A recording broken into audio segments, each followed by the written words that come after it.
lunchtime, so I promise I won't keep everyone for long. Thank you very much. Thank you, WOW Summit, for having me. Very excited to be here to share my thoughts about stablecoin, our favorite topic. So, first of all, a little bit about me.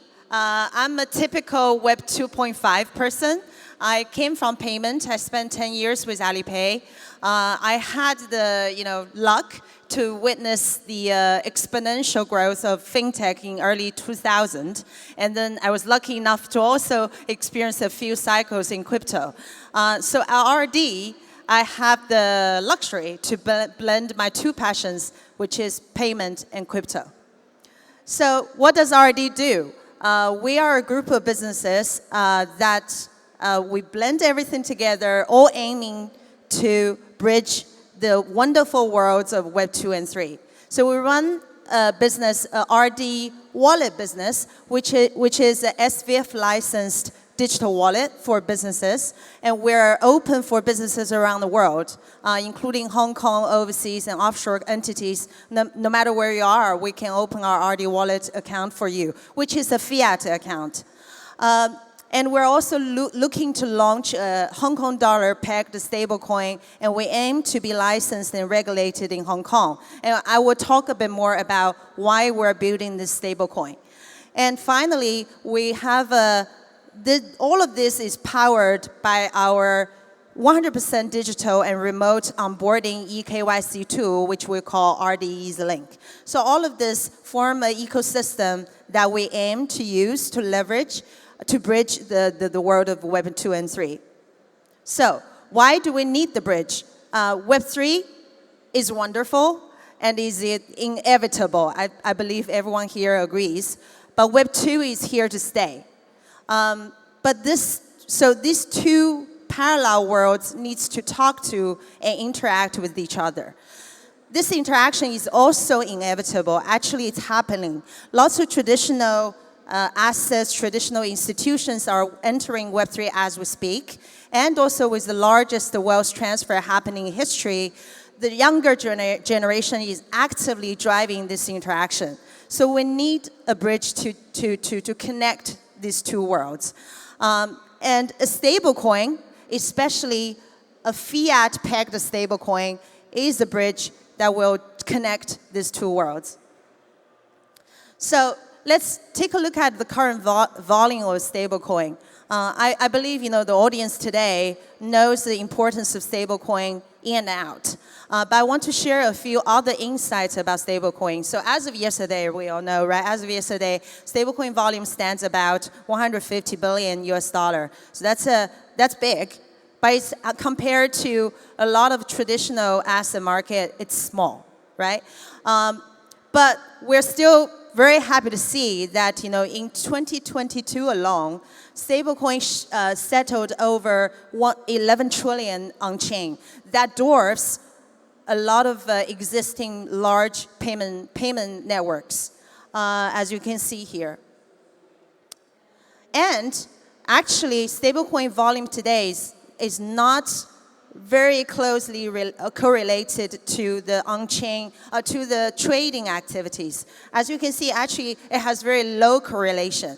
As you can see in last year, actually, all the centralized exchange volume dropped, but actually, volume of stablecoin didn't drop. So this indicates actually the volume of stablecoin is not necessarily all used for trading and speculative activities.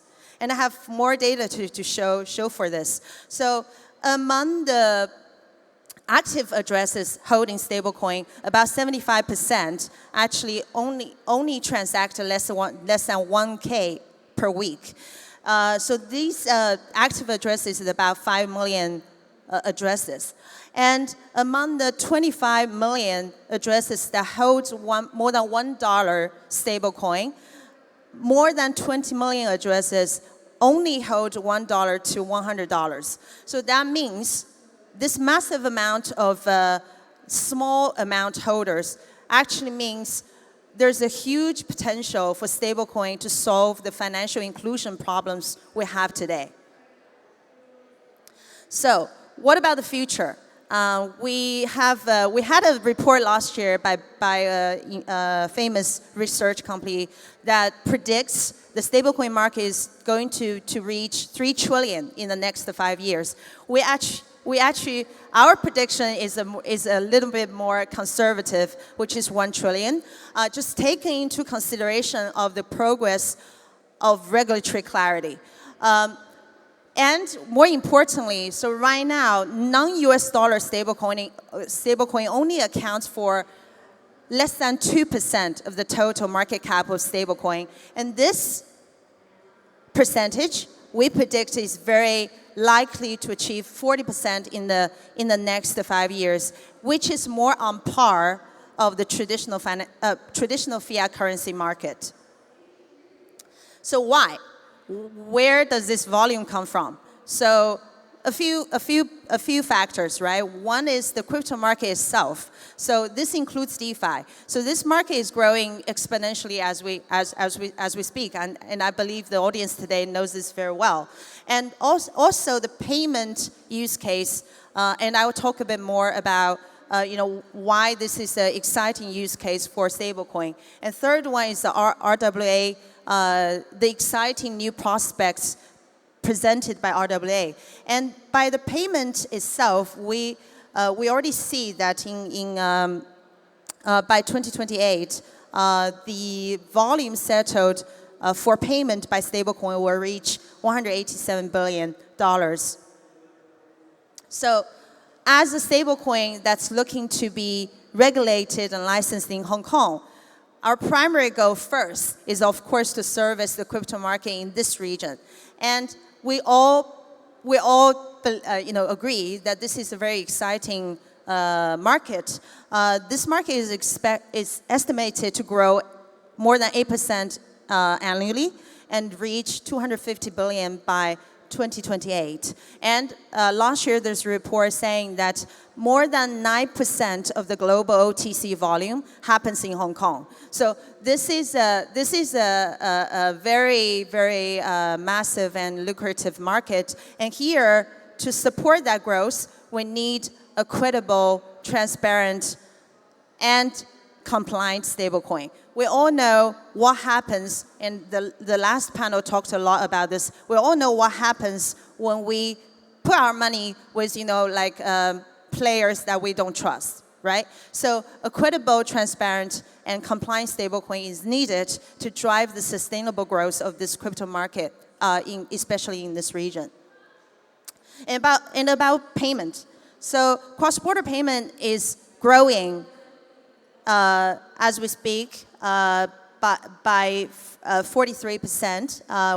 It's estimated to grow 43% to reach 56 trillion. Why? Because in the growing amount of trade and also a more interconnected world. And why this is important for Hong Kong? Hong Kong is traditionally a trading hub. Lots of payment volume flows through here, and we see lots of top cross-border payment companies based either here or Singapore. Why? Because this market powers the biggest export market in the world, which is Greater China. So lots of payment companies based here are servicing this largest export market and servicing merchants, selling from this region to the world. And as I mentioned, the payment volume driven by stablecoin is estimated to reach 187 billion by 2028. This is already happening, from all directions, not just stablecoin, right, which we already mentioned. Lots of small value, high-frequency transactions are already using stablecoin to fulfill it. And also we see lots of other initiatives, not just stablecoin, but deposit token, CBDC, all going to the direction to solve the problem and pain points we still see in cross-border payment today. What are the pain points, right? We all know, until today, you still need to spend tens of dollars to just send, $100 from one place to another place in the world. This shouldn't be the case. We are already, we are at a, AI era, but our money is still not moving at our internet speed. So we should, there are ways to solve it with blockchain. So both from a cost, speed, and transparency reporting point of view, stablecoin provides a more superior option. And we do see this is happening with lots of payment companies as well. Payment companies around the world are already leveraging stablecoin to facilitate a faster and cheaper cross-border payment. Finally, the exciting opportunity presented by RWA. RWA in this region, especially in Hong Kong, has met very strong regulatory support and very positive feedback from the traditional asset managers. We recently announced our partnership with a tokenization company called MVT, and they helped tokenize a funding note by GF Securities. So there's a very strong potential for RWA to grow to bridge more traditional asset money in Web 2 into Web 3. And for that to happen, we need credible, compliant, and transparent stablecoin. So let me present you with our solution, which is what we call HKDR, which is a Hong Kong dollar pegged stablecoin. We aim to be licensed and regulated in Hong Kong. As you know, Hong Kong is pushing very hard ahead on the stablecoin regulation. We're very actively following that, and we aim to be regulated and licensed in this region, and to be one of the first in the world to be recognized by regulator. And these are the three pillars which I talked about a lot: transparent, trusted, and compliant. This is important because we believe this is what the market is hungry for. One is compliance, right? So that creates more trust so that more volume from Web 2 can bridge into Web 3. We talked to lots of Web 2 companies, including payment companies, traditional asset companies. Some of them are still on the fence saying, I'm not going into this world because I don't know what's it about. And I don't know what the regulator thinks of it. So regulatory clarity is very important here so that more volume from Web 2 will enter this world. We believe this is key for the next batch of growth for stablecoin. And the second one is a non-US dollar stablecoin. We have lots of partners in this space that are very excited about this, the potential of this, mainly because for users in different regions, they don't want to have to bridge through US dollar to their local needs, because people in local markets still use their local fiat currencies. So we believe there's a huge potential for non-US dollar stablecoin to facilitate the needs from different users from different markets. And also this presents another opportunity is to bring FX, which is a $1 trillion market, on chain. So we are working with various partners to fulfill that dream. So we are building a global network, and as I mentioned, we will start with servicing the crypto market in this region, empower the payment companies based in this region for their global trade needs, global payment needs, but we're building a global network. We're very excited to contribute to the grand vision of Hong Kong's ambition to build a Web3 hub. And we're also open to all kinds of partnerships who share the same vision with us. So let's build together. Thank you. I'm just right on time. And thank you very much, Rita. Marvelous job. Well done.